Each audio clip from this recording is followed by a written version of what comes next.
From MTN, the Montana Television Network, this is Face the State. Good morning. Welcome to Face the State. We are now at T-minus 2 days until Election Day. The presidential race has tightened considerably and still have a slew of the top races here in Montana. Today, MTN's Chief Political Reporter Mike Dennison and I will break down the key races here in Montana as they move into the final hours. We'll talk about closing arguments, the final clashes, and give some thoughts of what we think might happen on Election Day, and more importantly, what we're going to look at as we do our analysis as the results come in. Mike, good to see you again. It's been a while since we've done this together. Yeah, good morning, David. I'm glad to be here and talk about what could be a very interesting night in Montana on Tuesday. I think it's going to be a lot of fun, and I also think a lot of Montanans are going to be glad that this is over and they can get their airwaves back. Yes, and we're among them too, at least I am. So, presidential race, what's been happening from your perspective? Well, in Montana, I think everyone knows that Donald Trump's going to win Montana. Right. And the question is by how much and how well will Hillary Clinton do? And then the next question is, how might that affect the down ballot races? And this is kind of you're almost looking into this crystal ball. You don't know what's going through the minds of voters when they go into the booth. But for instance, Steve Bullock, the governor, in order for him to win, he has to get a lot of people, or some people who vote for Donald Trump, to turn around and vote for him. One thing that's absolutely important in this race for Democrats to win, and you see this over and over again, is that Democrats have to basically exceed, the vote that their top of the ticket gets. And if you start to see slippage on that, that suggests the Democrats are in trouble. But you also have to see, too, that the Republican candidate has to keep up with the Republican person at the top of the ticket. Now, what's different, I think, in this race is Donald Trump, I think, is going to he's going to win. But I think that vote total is going to be lower than we would normally have for a Republican in the state. So Mitt Romney's getting around 55% of the vote, and Donald Trump, if he gets 50%, that's very interesting to see what happens if he gets below 55, around 50%. Yeah, he could be below 50% if the Libertarian Gary Johnson does well, and I don't think the Green Party candidate is going to get that much, but if Trump is right around 50 or below 50, you're right. I mean, these other Republicans have to do better than Trump. So it's an interesting dynamic that we have in that regard. I think it's important for the viewers to know that there's been a lot of talk about this race tightening. And what's really critical for you to understand is that what campaigns do is they bring the folks back home. So it is normal to see in a race that tightening towards the very end, even with a candidate as unorthodox as Donald Trump, we'd expect to see this tightening right now. So that's what we've seen in the past. The question is there enough of that tightening, especially for early voting, for Trump to win nationally? I'm not sure that there is. Well, you know better than I. I mean, I have not been following the national race that closely, but I think we know that Hillary Clinton enters these final days as the favorite, and he has to win a few states where she's been leading consistently. And we'll just see if that happens. This is one of these elections, I think, where there is a bit of unpredictability as far as who's going to turn out, what are people telling polls. I think that's kind of the wild card in the race nationally. Yeah, there's definitely a lot of uncertainty, especially because we don't have an incumbent, and that alone creates a lot of uncertainty right there. But let's pivot now to talk about some of the races that we do know a lot about. Yeah. And the big one here, of course, is the governor's race. This is going to be the most expensive race in Montana history for governor, right? Absolutely. I mean, I was trying to look up what was spent 4 years ago. I couldn't really find a good figure, but we can say with certainty this one's going to surpass it. We've already surpassed $15 million in spending. It's probably going to, by the time it's over, it'll be close to 20 if we include all the outside groups spending, the Democratic Governors Association, Planned Parenthood, Montana Conservation Voters. There's some other groups out there that I probably don't even know about. They're spending money on this race. And then also the Gianforte campaign. They're at $8 million with almost $6 million coming from the pocket of Mr. Gianforte. That is a lot of money being spent by a campaign. What's interesting is that this race is going to be the most expensive governor's race in Montana's history, but it does actually pale in comparison to Tester Rehberg, which was over $50 million race. So yes, we're being inundated with ads, but man, we were inundated with ads back then in 2012. I'm going to comment on that $5.8 million. That $5.8 million that Mr. Gianforte has put in his own race, that alone is more money than Steve Bullock has raised and spent. He's raised and spent about I think 3.5. Is that about right? 3.2. 3.2. So that alone is more money than Steve Bullock has raised for his entire campaign. So it's been expensive. Yes, and also we talk about the money that Mr. Gianforte's put in and his campaign has raised. I mean, Bullock hasn't done too bad either. I mean, here's a campaign that has raised more than $3 million itself, almost entirely from individuals. And there's about, maybe $250,000 from PACs, but $3 million almost from individuals. That's pretty impressive. Of course, a lot of us have been seeing that money on television advertisements.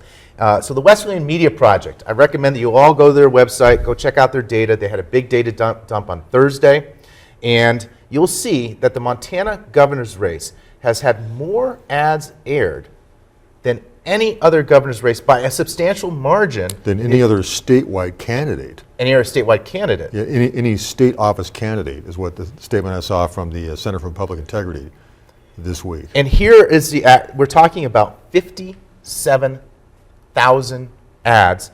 34,000 of those ads and change are basically Gianforte alone. I'm not even counting the Democratic ads in support. That's basically, those ads alone are for the Gianforte campaign. That is a big deal, so we're seeing it all the time.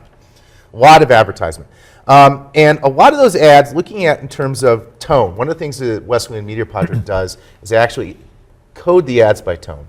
And they say, look, if it's a negative ad, if you're only attacking the opponent, it's a contrast if you do a little bit of both, and then it's positive if you only talk about yourself. 41% of the Gianforte's campaign's ads, this is the total over the whole race, are negative. And of course, most of those negative ads are right now. Steve Bullock's own ads, none of them are negative. There's a good amount of contrast, but none of them are negative. And that's really interesting. The outside money, can you take a guess? Well, he's left it to the Democratic Governors Association. And the Republican Governors Association. Right. Tone of those ads? Yeah, it's been, those are attack ads. 100%. Yeah, the DGA ads.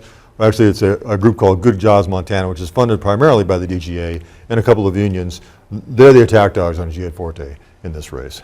So what's the effect of all this money and this tone on the television right now in terms of what's the standing of that race, and what do you think? Do we have, are those ads effective? I think so. I mean, if you're Greg Gianforte and you're running against Steve Bullock, who's a fairly popular incumbent when this started out, it's tough to beat an incumbent unless they screwed something up. And so I think these ads by Mr. Gianforte are an attempt to say, well, he has screwed something up. He has done something wrong. A lot of them are saying that he's done things wrong, that he's been dishonest or been corrupt. That's the theme that they're trying to create. Because if they don't create that, I don't think they can win. But we're seeing some advertisements that are making some, shall we say, dubious claims at the very least. For example, Democrats have been hammering Greg Gianforte on sales tax. And Greg Gianforte did support a sales tax, but of course he doesn't now, and that was many years ago, I think 2002. But then Greg Gianforte comes back and says, I never supported a sales tax, but that's not true either. So what are the voters to think when a lot of these ads are, at the very least, kind of fudging the facts?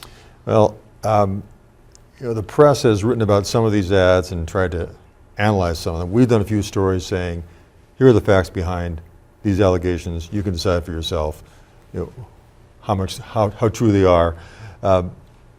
That's the question. I mean, the press has to help. I think has to help voters and kind of dissect some of these. And I don't know how well we've done in that job. There's just so many of them. You can't spend your whole time writing about ads. You got to write about what the candidates stand for as well. And just try to inform voters as much as you can.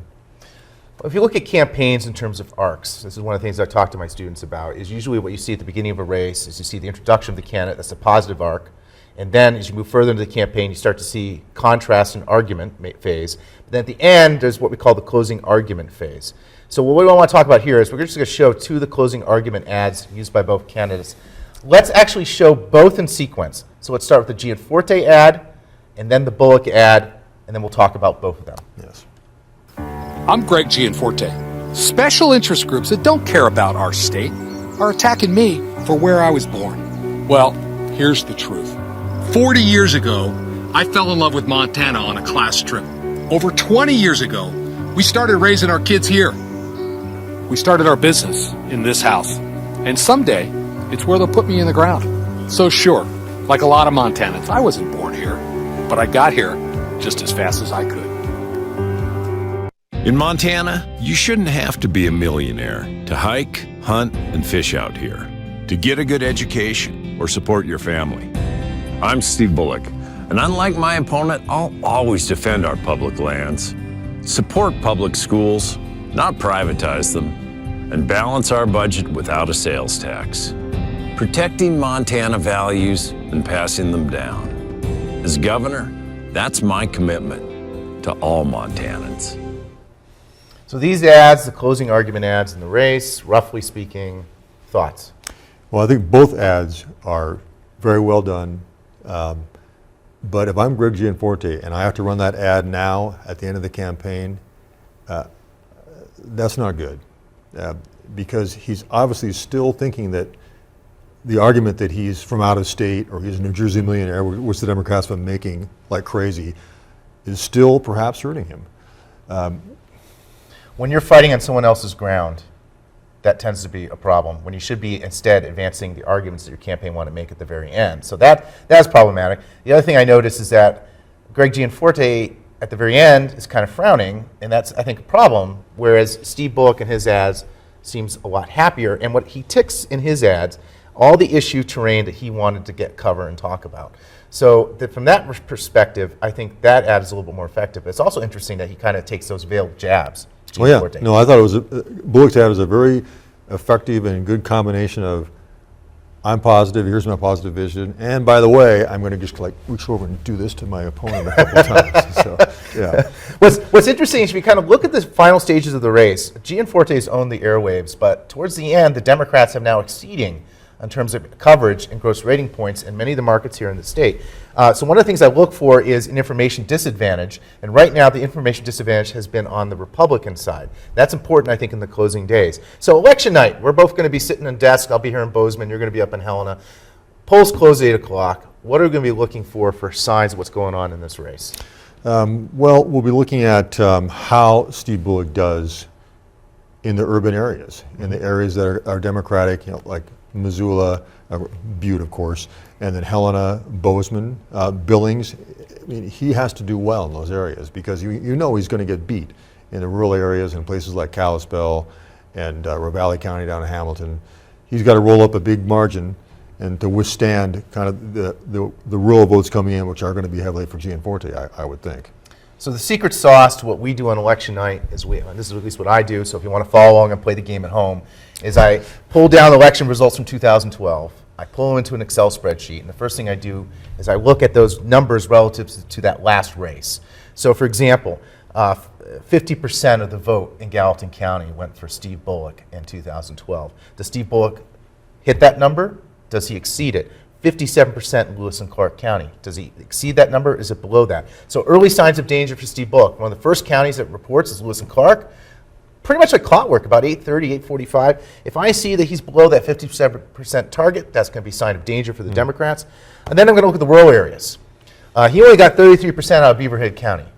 Now, is he below that? Is Gianforte cleaning up in rural areas? And if Bullock is below that 33%, another sign of danger. So that's what I'm going to be looking for on election nights. Basically, can Gianforte exceed that can he get about 5 percentage points additional out of the rural areas? If he can, that's a good sign for him. It's also a good sign that maybe Trump is helping his election. Anything else that we're going to be looking for in those numbers? Oh, not really. I think you pretty much covered it. Okay, so governor's race, do we have any predictions? I have a prediction. My prediction is this. If the Lee poll is correct, at least during this campaign I've been told that Bullock's been ahead within the margin of error for most of the race. If there's about 5 or 6% undecided, what should happen is those undecided should break for Bullock. A lot of people think that that's not the case, but usually they break for the incumbent. I think Steve Bullock might pull this out on election night.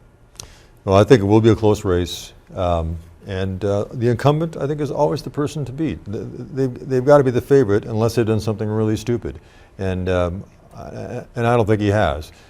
I do think there's a chance that Gianforte could win. I mean, spending all that money, it buys something, and I think it has been effective. And I think a lot of it depends who turns out. I want to be absolutely clear that when I think Gianforte is, or I think Steve Bullock's going to win, there's a amount of error around that estimation. So certainly there is definitely a strong probability that Gianforte can win. But if I were to put money, I'd probably put the money on Steve Bullock at this moment. But let's then move over to the House race. Your rule of thumb, if you're an incumbent, you don't make any mistakes, what does that mean for the Zinke-Juneau race? Well, in that race, I've always said that I think Zinke is a pretty strong favorite. There's been a couple things that have happened in the last a week or two that indicated it may be getting closer. We've seen the polls where he's been leading pretty substantially, but we've had this group, the House Majority PAC, which is a Democratic group, dump $500,000 into the race with ads against Zinke. We've had some more national groups been paying attention to this race. I had a call this week from NBC station in Denver wanting some footage and information because they think this might be a race to watch if things get tight. We just don't know. It hasn't been covered that much by the press. We've concentrated way more on the governor's race. So I'm just not sure how much of a chance there is for an upset. I still think that Zinke is probably the favorite. Well, he is the favorite. And I just don't know how close it's going to be. So a couple things that are important, again, for folks to understand is that in terms of money, the money raised by Zinke, I just looked at the numbers this morning, is about $5.1 million. And Denise Juneau's raised $2.3 million. So let's put that in context. That's the most raised at least since Nancy Keenan running in 2000. She did raise more than John Lewis. So that is really an incredible accomplishment in and of itself. The other thing I want to point out is that just because you don't raise more than an incumbent doesn't mean you're going to lose. You have to raise enough. And certainly what Denise Juneau has done in raising $2.3 million is raised enough to be competitive.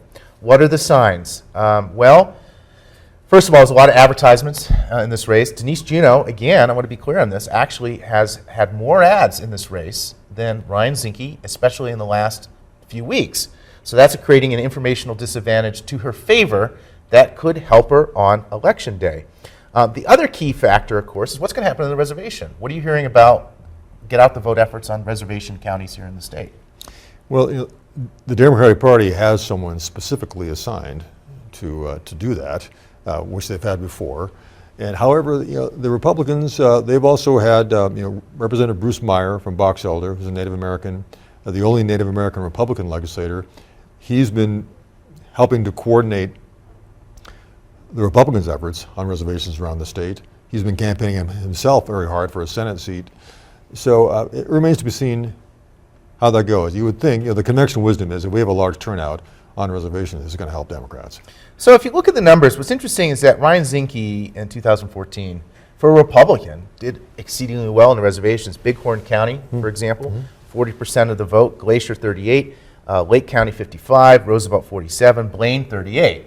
So again, what's interesting is does the nature of Denise Juneau's historic candidacy change that? Do we see a higher turnout there? And that could basically benefit Democrats all the way up the ballot and down the ballot going forward. But yeah, the thing is, definitely this race is Zinke's to lose. I totally agree with that.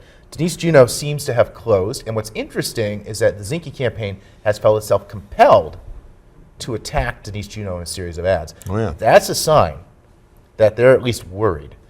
What are some markers? Zinke got 55% of the vote when he ran first. Daines in 2012 got 53%. Do we think that Zinke's going to get 55 in this race, or is it going to be lower than that? I'd be surprised if it is. I mean, I'm guessing it may be a 55-45 finish, but that's just a rank guess on my part. I mean, I've not looked at any real data or any polling that people haven't seen. I haven't covered the race that much, so like I said, I'm just pulling that out of thin air as a guess. But you just get, like I said, it depends who turns out and who votes. And also, Juneau, I think, is a strong candidate. She's raised a lot of money. But you look at her last race, she ran as an incumbent 4 years ago and barely won. It was a tight race. Yes. Tight race. So I think in this race, I still think Zinke's going to win. Let's put it this way. If we wake up Wednesday morning, Denise Juneau has won that race, that's going to be a bigger sign that probably Democrats are marching towards a House majority, which would be this is definitely one of the places. No, that would be a huge upset if she were to win. So I think if I had to bet that I think Zinke's actually going to probably pull less than Steve Daines in that particular race. So moving on, what's the next race that we should pay attention to? Well, the Supreme Court in Montana. I think this is probably, I actually put this above the House in terms of importance for the state itself.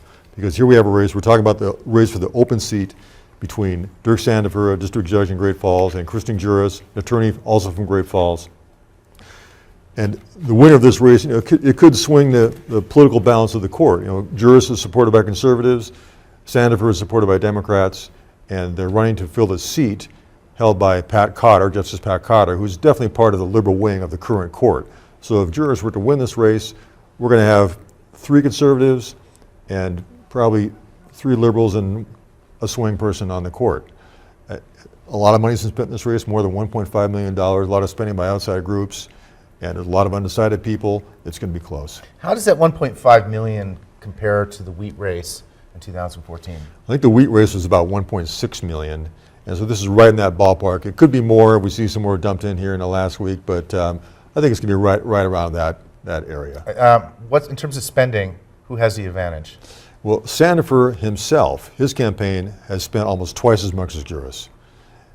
And on the third-party spending, again, I think you might see an advantage for Sandifer. The PAC that's supported by the Montana Trial Lawyers, PAC, has, I believe, spent at least $400,000 to $500,000 already, and the PAC that's been attacking Sandifer has spent about half of that as of a week ago. I'll tell you this, the trial lawyer PAC has produced one of my favorite ads. We're not going to show it, but I encourage you to go look at it, where Brian Schweitzer literally takes a shotgun to a television, which I thought was a wonderful ad. What's really hard about this race is that voters don't have cues. They've got names, they've got endorsements they can look at, but there's no party identification on the ballot. It's a nonpartisan race. So when that happens, things can kind of get a little strange. We're not really sure, to some extent, who is winning that race. I think the polls showed it was neck and neck. I think it actually showed Juris with the lead within the margin of error. With a lot of undecided, and Juris did well in the primary, better than a lot of people expected her. I think Juris also has an advantage in that she's a woman. And I think that a lot of women voters will identify with that and vote for her. It's really hard. I like to try to make predictions, but I'm going to have to pass on this. I actually think this is a true toss-up. And I think this is going to go down the wire. And I think actually, to some extent, this might be the race that we might be still trying to understand what happened Wednesday morning. So this might be a race that develops late into the night, and certainly if undecided. I think it's anyone's guess, but certainly an important race to pay attention to moving forward. Yeah, I would agree. Okay, then of course Montana voters have to go further down the ballot.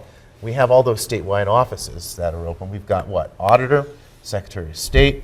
We have the Superintendent of Public Instruction, all open seats, yes. Then, of course, we have the AG, where we do have an incumbent. Yeah, Tim Fox, the Attorney General, Republican Attorney General, he's going to win.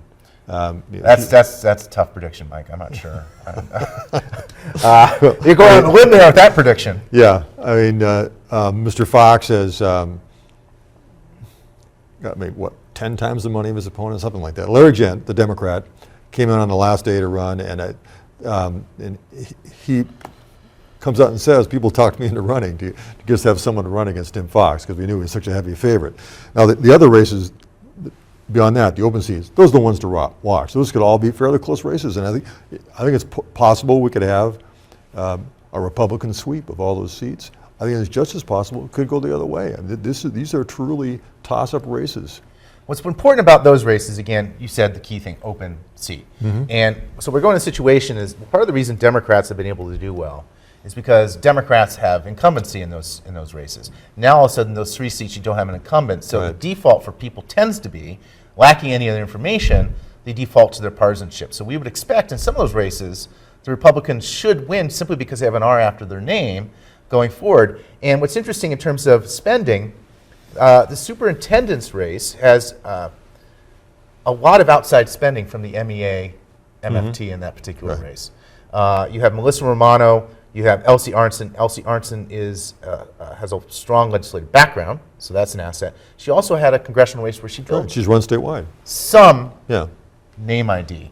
That race in the polls close, but all of these races, looking at the polls, huge undecideds. There's a big information environment gap. And a lot of people just don't know a lot of those candidates, and it's been difficult for them to get their names out there because the airways have been dominated by the But this time, one thing I think is a big difference this time, especially for Republicans, is that in the past races, when Democrats were winning these things, Republicans had a lot of candidates who weren't that well known or were kind of weak candidates. This time, They have Matt Rosendale running for auditor. They have Arnson, you mentioned, for OPI, and all Secretary of State Corey Stapleton. They've all run for statewide office before, so they have some name recognition. They've all held some sort of office before, and that's, I think, to their advantage. And then on the other side, you have the Democrats. Lazovich has never held statewide office. He has run once. Romano, never run for anything that I know of. Lundeen, an incumbent, she's the only one I think who has that sort of advantage. If you look down at that auditor's race in particular, the one big issue in the last poll is it showed Lasovich down by 10 points from that poll. Yeah. That, I'm going to admit, that surprised me. Rosendale certainly has a lot of name recognition, I think, because he ran a lot of ads and he had a big presence back in 2014.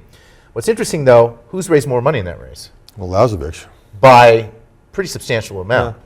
Yeah, he has. One of the things I did is I looked at television ad buys. Lasovich is up in all the markets. He bought his ads early.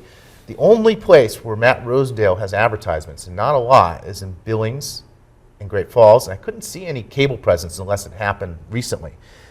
Lasovich has a lot of ads. He actually has an ad attacking Matt Rosendale. He does. So if you look at it from one perspective, the information environment in that race is being dominated by Lasovich. The question is, are those ads still being seen because of all the other ads in the governor's race and the House race? So at one level, I would expect Lasovich to close that race dramatically. The question is, can Rosendale's name ID from that previous race keep him competitive moving forward? I think this is a race where Lasovich should win, but I don't know. Well, I don't know either. I mean, I found myself wondering why Lazovich waited as long as he did to start really campaigning. And whereas Rosendale, I think, was really out there on the ground campaigning hard earlier in this race. And whether that's an advantage, we'll find out on Tuesday. The interesting seat that more than anything else is, of course, that Monica Lundeen running for Secretary of State. So she's got name ID. She's sort of an incumbent, but not, right? But Stapleton put $100,000 into that race himself. He's spent more, raised more, a bit more, not tons, and he has some really good ads. I think he's run a really great race. So actually, I think there's a surprise of the night. I think he could win that seat. Well, he certainly could win that seat, but as we've talked about, we have Lundeen running, who does have incumbency on her side. It's for a different office, and these offices like Secretary of State, Auditor, OPI, and most voters are going in there and just going, who are these people? Why do we even care about these races? And so the way they vote, I think it's just really hard to predict. Okay, we have about a minute left. Fast. Okay. Who's going to retain control of the House and the State Senate? The State Senate is going to be, well, Republicans in both. State Senate, I think Democrats will be lucky to keep it where it is, 29-21 right now. I think they could lose a seat or two. In the House, I think Democrats, if they hold serve on the races they have, which is not a guarantee, I think they will pick up some seats. So one of the things we'll look at on election night, what happens to Zach Perry? That's one of the places they've got to hold serve. Columbia Falls. Mm-hmm. All right. What happens over to Jessica Kurjawa over in Billings? Mm-hmm. They've got to hold that. And Dunwell's seat in East Helena. Mm-hmm. That's going to be critical. If you see a sweep early, that's a sign the Democrats are doing well.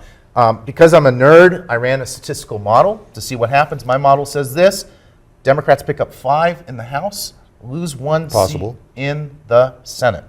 So on Election Day, it's going to be a lot of fun. I want to be clear to my viewers here. Mike and I are going to take some time off to digest the results of the election. We'll come back in 2 weeks with 2 guests, Glenn Opel, Tim Warner, to talk about what happened and what it means for you. Thanks for joining us today on Face the State. You've been watching Face the State, a presentation of MTN, the Montana Television Network.